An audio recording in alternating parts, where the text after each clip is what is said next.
Hi and welcome to this video in the QPSMR Companion Going Deeper series. And in this video we're going to be looking at the practicalities of producing volumetric tables, implementing target weighting and rim weighting. So quite a tall order in one video. If you're looking about the theory of these different types of weighting and you're not sure which one to apply or use in your particular project, there is a separate video in our Going Deeper series which you may wish to watch before this.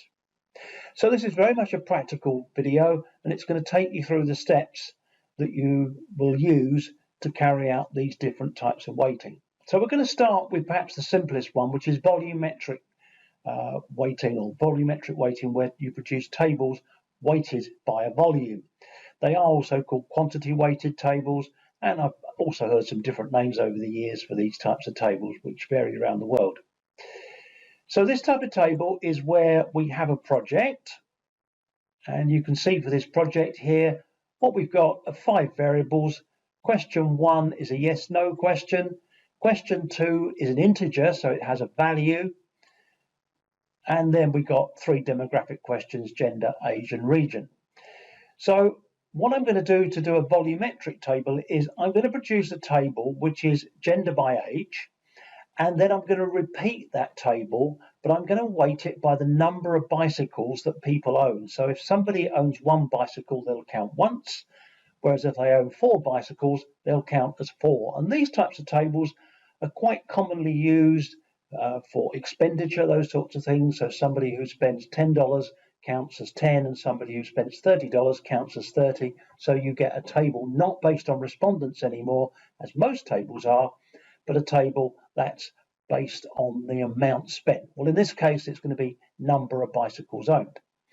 So I'm going to go into my analysis, and I'm going to make up a tables stage, and we're going to call it tables, and I'm ready now to do my table. So let's add a couple of tables. So the first table, as I say, I'm going to do age as the rows and gender as the columns. And my second table is going to be the same table again, so I could have copied this, obviously, age by gender, but I'm going to apply a quantity weight. Now if I click on this, it'll give me a list of all the particular integers or floating point numbers that I could weight my table by. Well, the only one I have here is question 2, so I'm going to click on that, click OK. So this table 2, the second one on my list here, will no longer be based on respondents. It's going to be based on that integer at question 2. Let's run it. Let's go to the output, and sure enough, table 1, we have 13 respondents here, 7 male, 6 female, and a split 5-4-4 for the age groups, and the relevant percentages just like a sort of standard cross tabulation of demographics. If we go to table 2, we get the same table, but now you'll see, besides the unweighted row, these figures are much larger because they're weighted by the number of bicycles that people own. So if respondent 1 owned 10 bicycles, they would count as 10. Respondent 2 as 2 would count as 2, and so on. So we can see here that between our sample of 13 people, they owned 47 bicycles, and you could say that 19% of the bicycles owned were owned by 16 to 34-year-olds, whereas 68% were owned by 35 to 54-year-olds. So that's a volumetric table, or a quantity weighting table. Now that's quite different from the other types of weighting that we're going to discuss in this video. The other types of weighting are where we're going to be weighting respondents to a new population or target. So this is where, for example, we have perhaps surveyed 60% males and 40% females, but we actually wanted a 50-50 split. And so to achieve that, we would downweight the males by 50 divided by 60, and we'd upweight the females by 50 over 40, so that our tables came out as 50-50. Now, let's have a look at that in practice. So let's change from this project and now go to my target weighting project. So we have here some examples of what we're going to achieve or try and achieve. And you can see the first example I want is 50-50 target for males and females. So let's open up that same project you've already seen. So let's say I just want to weight gender to 50-50. So how do I go about that? Well, I go to the data menu. I click on weight data. I open my data file, and you can see down the left-hand side here, I've got my list of 13 respondents. Now I can set my targets. So I set my targets. My targets are going to come by adding this entry from gender. So I'm using gender for my targets. Now I want to say what my targets are. Now, if I've got those figures able to be pasted, I can paste them in, but on this occasion, I'm going to type these in. So let's click on this, and I go to gender, I set target. Now you can weight to a value or a percentage. Much weighting tends to be percentages, but it could be to an actual figure here. You might want to be weighting up to the population of the country, which might be 23.9 million. So you might weight here to 23.9, for example. But I'm going to click percentage. I'm going to change that to 50% and go to the second gender. Set the target again. Because the first one's percentages, it defaults to percentages, and set that to 50 as well. And I've now entered my targets. Now I've got to go to the next step, and I want a variable or a question to store my weights in. So I haven't got one existing, so I'm going to create a new one. It defaults to the name weight, which I think I recommend that you keep. So now we've got a variable called weight, and I can go through some calculations. So I prepare my data. You can see I start with 13 records. There we go.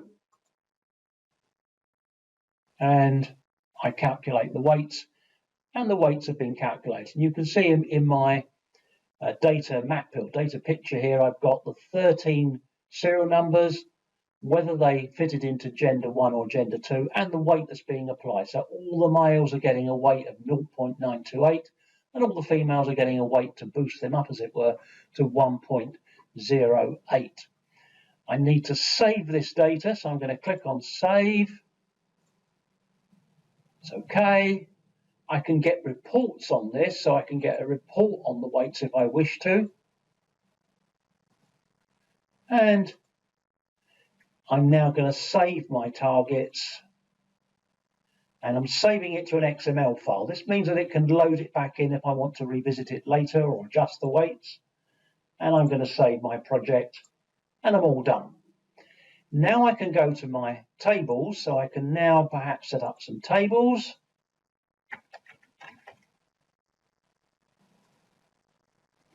And let's produce a table. So let's add a table, and let's just drag gender to the rows and run that table. And here it is. And sure enough, now I've got 50 and 50% for my two figures. Now the next thing I want to do is to weight to a matrix that's not just one variable, whereas I was just weighting to gender. I want to weight to age within gender.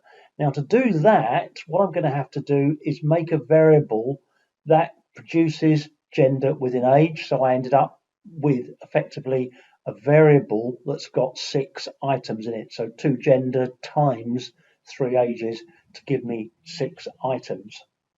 So let's look at how we do that. And go to the bottom and insert a new variable. And I'm going to call it gender underscore age. It's going to be single. And to construct that variable, I need to set a matrix here. And the first item in the matrix is gender.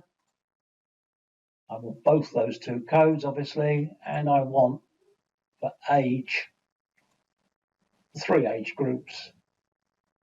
So it's now said that I've got 2 genders, 3 ages. It's going to make a matrix of categories.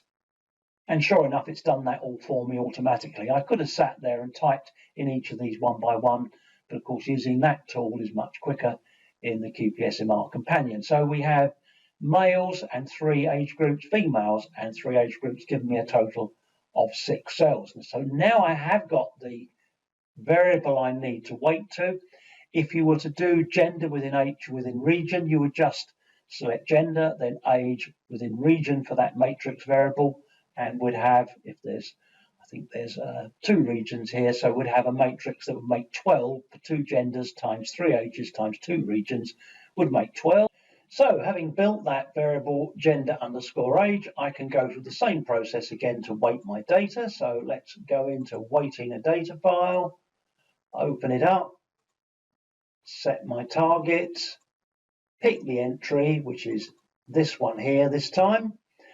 And if I had the figures in a spreadsheet conveniently, I could just literally highlight these rows here and paste them in. That would work absolutely fine, but I haven't got them in a spreadsheet.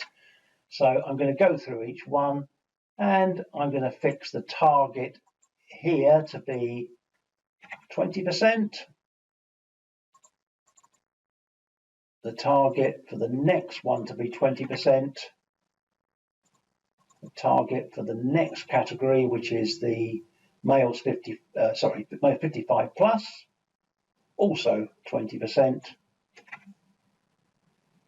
Now the females in the younger age group, 20. Females in the next age group, 10. This has got to add to 100%. And finally, 10% here. So that all adds up nicely to 100%. Let's save this to the weighting file.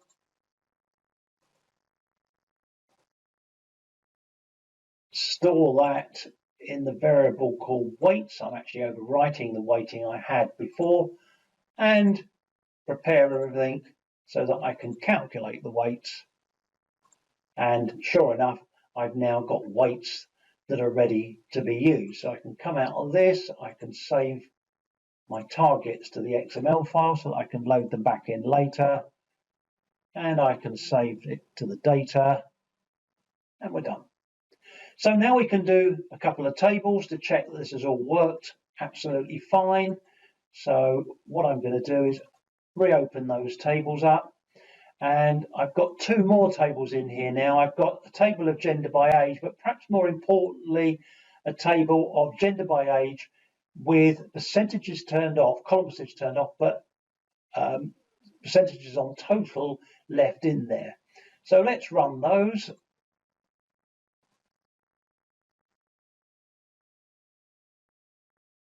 So I'm going to go straight to table 3, and you can see that our weighting has worked perfectly well here now. So these 20% here is not 3 percentage on 8, it's 3 percentage on the total sales, so I can check my targets. And indeed, I've got 20% for the first cell, 20 for the next one, 20 for the next one, 20, 10, and 10. So it looks as though my weighting has worked. If I look at the other tables, you can see I've got a cross analysis here just by column percentaging, but then that's a little bit harder to check. It's actually, you want format RTT in my particular example to make that easy.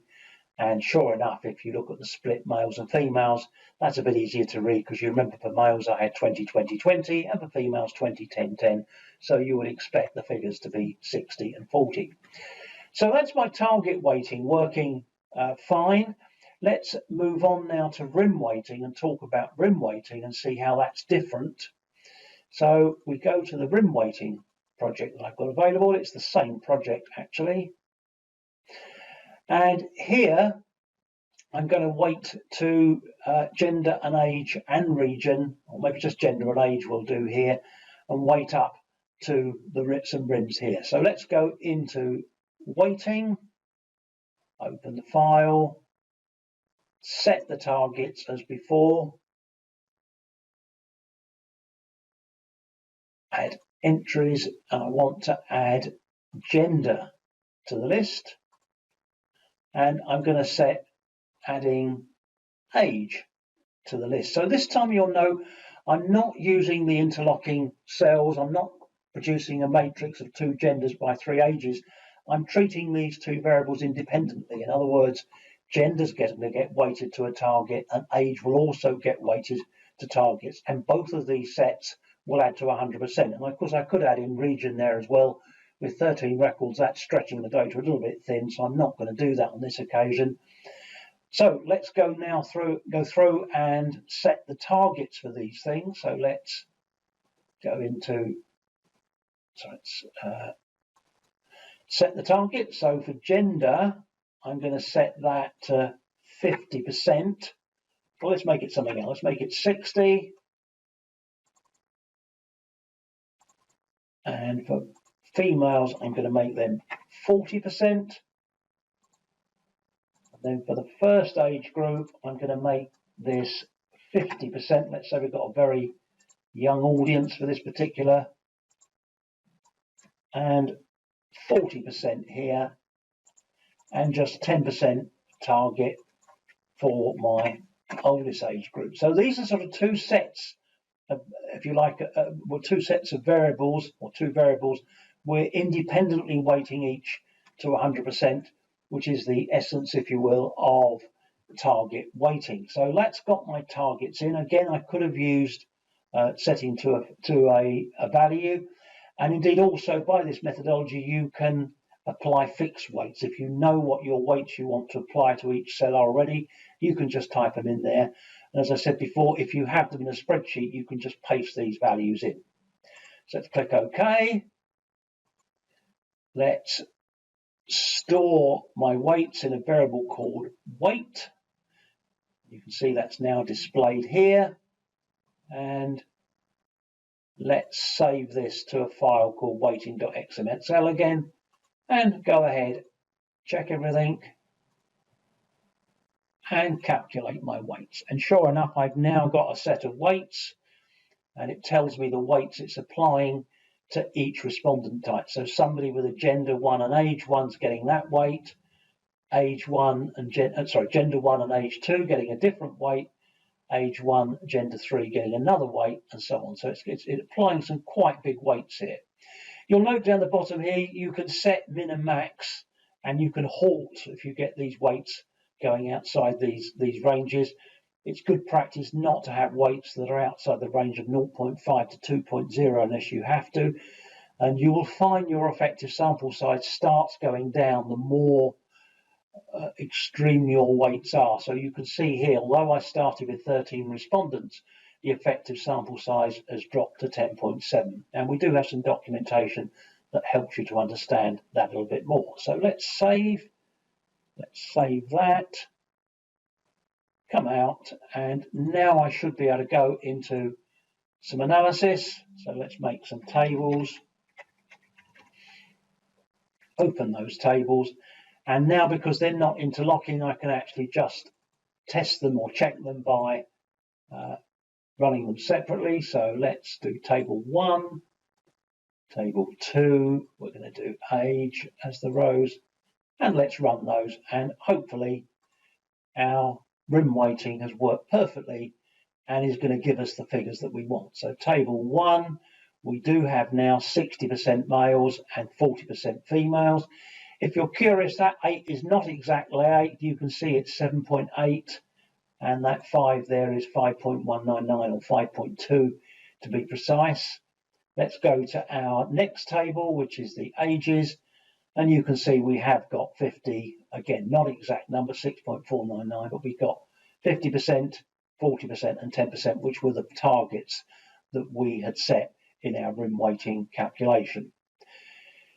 So that takes you through the video of how to apply volumetric weights to a table or tables, how to calculate target weights, and how to calculate rim weights. I would always suggest that you look at your effective sample size, as I described just now, because that's something that particularly can get very volatile if you plug in too many rims. If you have a fairly small sample size and you use too many rims, you might find that your effective sample size drops dramatically and you're possibly applying some very big weights or some very small weights to achieve your desired target. So be careful if you have that. Well, I hope that's been helpful to you. Thanks for joining me on this video. I hope you enjoy the other videos in our QPSMR companion series.